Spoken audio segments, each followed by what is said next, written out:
Today we have a lovely pairing of 3 wines and 1 cheese. Yes, the cheese is the star of the show.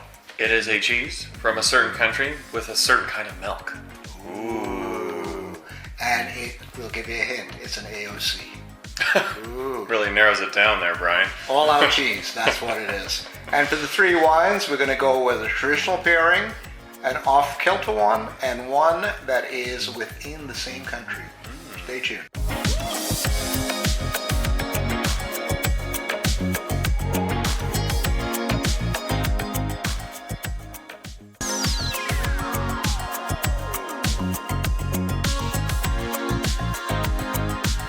Greetings, everybody. I'm Brian Singh from Brian's Table. And I'm Isaac Bignell from Say Cheese. And we're going to be pairing a lovely cheese today with 3 wines. Ooh. I know. 3 wines. So, again, we always going to mix up the format, and today we're going to make the cheese the star of the show. So, Isaac, lead us through the cheese first. Well, Brian, we have perhaps, it's definitely on my top 3. It's called Comté. It's from the Jura. Ooh. And it's a style of cheese known as Alpine style, Right. from where it's from, Right. the Alps. Right. So, this is to the eastern part of France, Yes. on the border with Switzerland. Absolutely. They share the range there, and it's from the Comté region as well, so that, easy to remember. And if you look carefully, you can see Mont Blanc in there. Ladderhorn too, if you're lucky. Well, if you do it this way, it feels Matterhorn. Exactly. It's totally this cheese just screams the Alps. Just like we joke, but it's truly of the region. Okay. So So, what kind of cheese is it? Is it a cow, sheep, Yep. goat? it is a cow Alpine style. Right. It's been made in time immemorial. Right. I don't know when it was officially started, but it's a long, long history on this cheese. They made it that way for, I believe it was tax evasion, because they were taxed per wheel, so they made them bigger and bigger. You should see the wheel on this cheese. Yeah, it's 80 pounds. It's quite big. Huge. Yeah. This one is it's from the Affinière, which means cheese ager, in the region. So they take the farmers, collect the milk that's collected, sent to a fruitière, which is a cheese maker, and it has to be sent within 25 kilometers or less, or it's wrong, the milk. Can't travel more than that. Right. And then they make the cheese and they send it to an ager and an Affinière. These big Affinières are wonderful things. This one is from an old French fort in the Alps. Oh, really? Yeah, so they converted a French fort into a cheese ager, and it's called Marchal Petit. He's the man who did it. It's named after him. And this is the top line of their lineup. Is the symphony is what they call it. How long is this aged for? It's a remarkable 24 months. Wow. Yeah, you really don't get much better than this. I'm always amazed that somebody, almost 3 years ago decided they were going to age some milk and know that it was going to show up on my counter to be enjoyed one day. Oh, totally. It is. It's marvelous how they do it, and for it to reach this level, the symphony, their top line, it goes through like lots of tests, and only the best of the best ever gets a chance to be called this, let alone aged this much. So Excellent. Let's give it a taste then. So, walk me through what we should be experiencing here. Smell? nutty, it should be. Oh yeah, Yeah. absolutely. It's not like we haven't done Comté before, but we haven't done this quality of Comté before. This is next level. Ah. Really sweet grass too. Sorry, sweet, grass, not sweet grass. It has that little funkiness to it. That when you've exerted yourself and you have a little bit of that sweat and you've had that moment of self-fulfillment that you've achieved something, it has that kind of sweaty smell.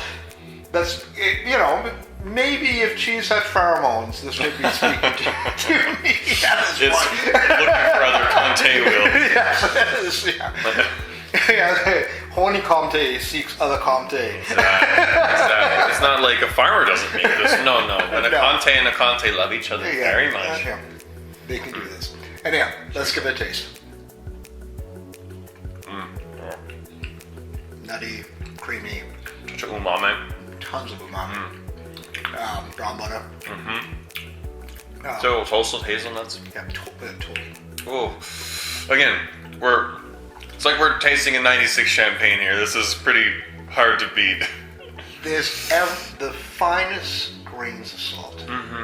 Oh, not salt, amino acids. Amino acids? Yeah. Really? Okay. It's just like the same in wine. Oh my God. Yeah, I know that. Lovely. It just adds that very subtle textural element. Okay, so traditionally with a wine, with a cheese like this, and the AOC is within the AOC for this cheese, and that is the certificate of guarantee, and it's also that the cheese is produced under the various cheese making laws, very similar to the various wine laws of France, because they're also known as AOC. And this one being from France, from Jura, the typical pairing is going to be a Jura. All right, so let's get into that. So the first one that we're going to pair with this, this has made an appearance before, but it is the Domaine de Mars Blanche. Did I say it right? I think so. Again, my French. Forgive me, it's terrible. And it's a Côte de Jura, but again, it's got the Burgundian bottle, and it is a Chardonnay. So let's break it down quickly. And I would encourage you, I include a link to see what the other video that we use this in, which was the previous one to this one. Don't we do it'll be available, the link right here? Yeah. Oh, is it down here? Or is it there? Yeah, exactly. It's going to be somewhere nearby, all right? But let's have a sniff of the wine. Very attractive. So, we've had the wine now open for about an hour and a half, and it's a little bit more floral now, isn't it? Yeah, it is. It's losing its harsh, ripe fruit notes, and what's kind of bringing out the more gentle notes on it. Yeah, but the pear is still there. I find the apple present less intense than it was. Yeah. There's no stone fruit in this, but those types of fruit with the small seeds and a more hard flesh, that's evident. Lovely minerality. Let's give it a quick taste. Yep, as we said before, lovely flavor. A little lighter than what you expect the nose would what you think the nose is going to deliver on. Maybe the body is a little lighter when you enjoy it, and fantastic. It's as we said before, it's about $40 to $42. Not a readily available wine, but most of the wines from the region of Jura, they're not easy to come by, but if you do hit a decent wine store, you should be able to find one. You gotta know a guy with a trench coat. That's how you buy Jura wines. Yeah. Got a wine for you, buddy. Yeah, exactly. Trousseau, I got it all. Yeah. All right, let's give it a go with the cheese. Cheese.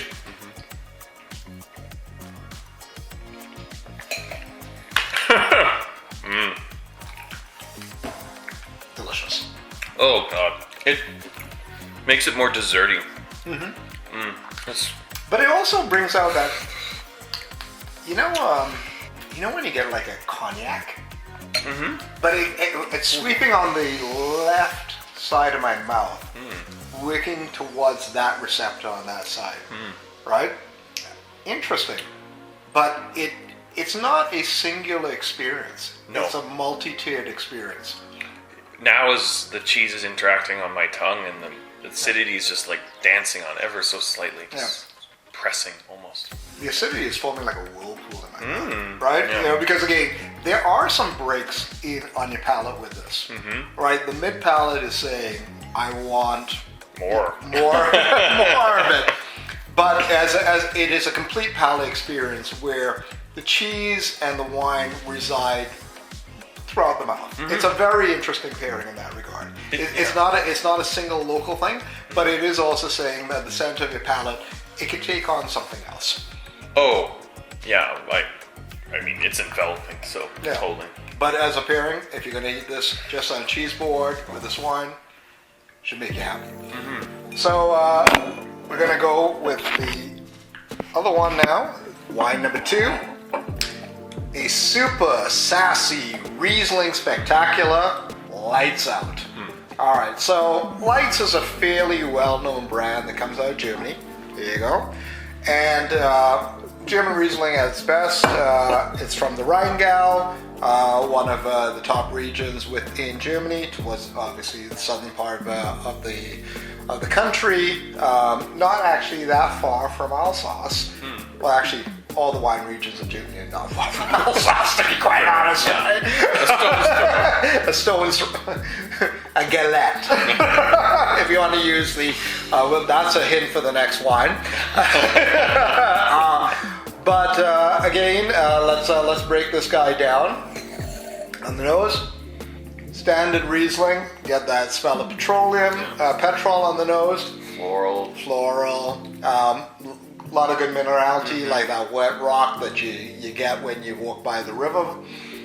You get that. But you also get a little nutty element on this now. Oh. All right, so let's have a taste.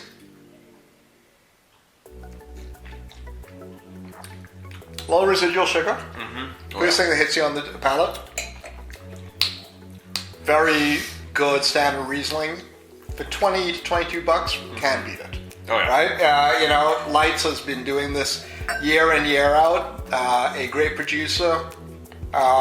Again, throughout their entire portfolio, can't go wrong. Lovely stuff. And they even have the large format ones of Leitz out. Oh, perfect. So you could actually do Pimp My Wine. If you've ever seen a magnum of a Riesling bottle, it's crazy. Yeah. 'Cause the other ones are just girthy. This one's, it's dramatic It's and huge, right? long. Other than the Burgundian bottle or the Rhone bottle, the Riesling bottle is a long flute.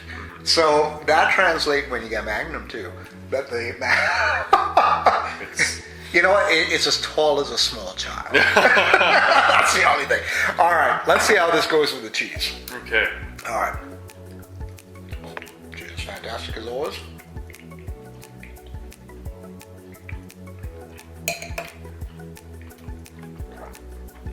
Ooh. Oh, it's so much sharper actually, It is. which is weird to think about. But This cheese, it's odd because, all right, this is not it's not the perfect analogy, but the analogy is to signify like salted caramel, oh yeah, right? it's yeah.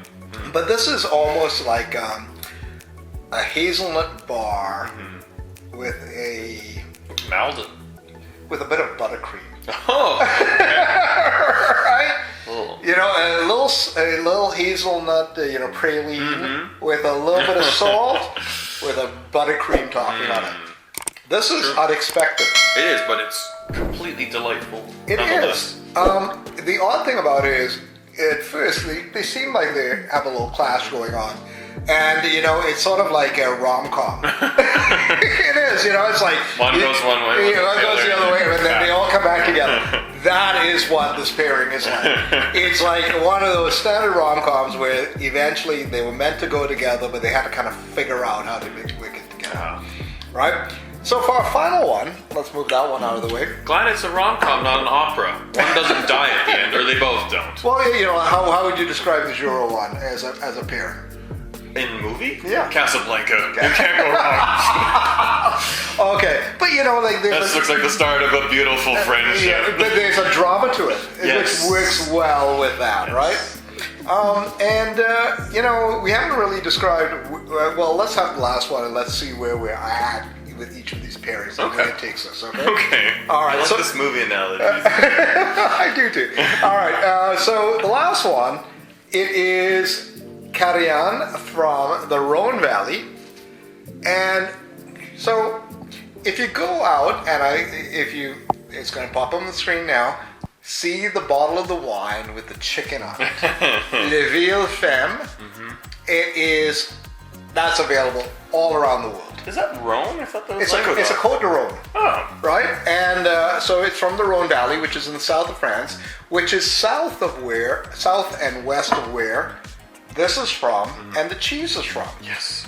But the important thing about this is right at the top, it is from the Famille Perrin, the Perrin family, and they make a wine called Beaucastel, and Beaucastel is one of the premier wines of the Rhone region. Oh. Right? Typically now you get one of those bottles for about $100. Okay. Right? But I will tell you, there are very few wines I go out and tell you to go and buy that are $100. But Beaucastel, it's worth buying a case. It is. I totally buy 12 on that. Put it down, drink one a year, and you will be rewarded with one of the best wine experiences. Compared to that wine, which is largely Grenache based, this one is actually Syrah based, right? And so this is the wine that is one step above the entry level, the one with the chicken on it. And this is a single varietal, and it is Syrah, and it is from, but it's also known as the Pierre Blanche, and it is a lower classification, but it is still covered by the AOC rules, and it is a fairly good quality wine, and it comes in under $20. Oh, wow. All right? So we're playing around with this one as a opportunity to see if red wine goes with this Comté. So let's give this one a go. A bit of smoke, you get some Syrah. A little sausage. Oh, I'm getting something herbaceous on it too. Yeah. It's funny that the fruit characters are not leaping out at you. No. I bet it might change on the palate. Right. Yeah, you know, it's very herbaceous. Okay, let's give it a taste.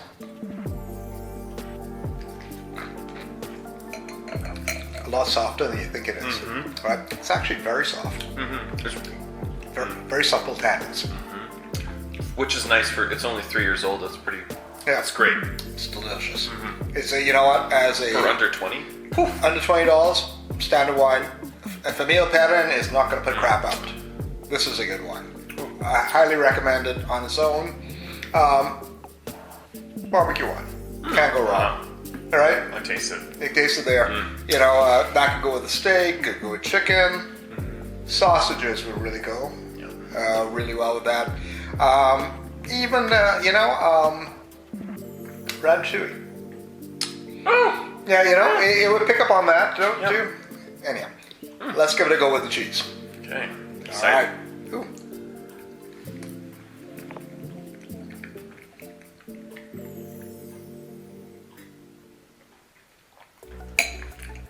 Oh. So it's bringing out the really dark toasted notes of the nuts. Dark. It's not what you typically think. No. It's an interesting pairing. I would tell you, if somebody wanted to put a Comté on a burger. Oh, with something like this. This. That would be a really fun dynamic on it. It would be. It's telling you that this needs something like a charcuterie board to go with it, to go with this wine, or even just a cheeseburger.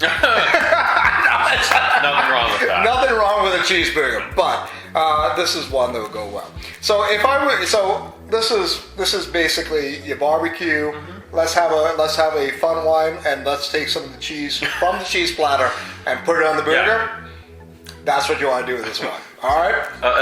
It sounds like you're well into your barbecue that evening if you're taking your cheese board. All right. With this one, with the Jura, so the Chardonnay, with this one. Are we continuing the movie analogy? No, we don't. Well, if that one was a movie. Hold on. So the Syrah. Apocalypse Now. Why? You think it's a battle tip? I think there is, but not a. It still works, but there's a battle. Right. Marlon Brando, and All right, but there was nothing very rewarding about Apocalypse Now. But there was a cow getting sliced up, so therefore there's the indicator. I don't know. I'm just trying to just make you feel something. Right. No, I would say there is a movie with a conflict in it, but a conflict that seems to find some sort of reward through a mediator. What's your mean? Okay. Right? Because again, they work well together, but they need third party. They do. Right, 10 minutes in. The lights one. No, I was thinking African Queen. Talk about romance and like something out of left field of each. All right, this was the rom-com. Yeah, Right? the African Queen. Okay.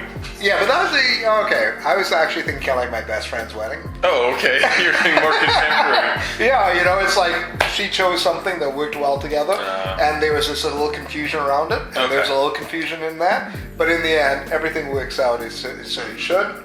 That reminded me of this one. With the regional pairing, I'm up in the mountains. Yeah. So we moved from the movies to the mountains on this one. Sound of Music. Okay. Got you there. We've gone to Austria on this one. All right. Alps.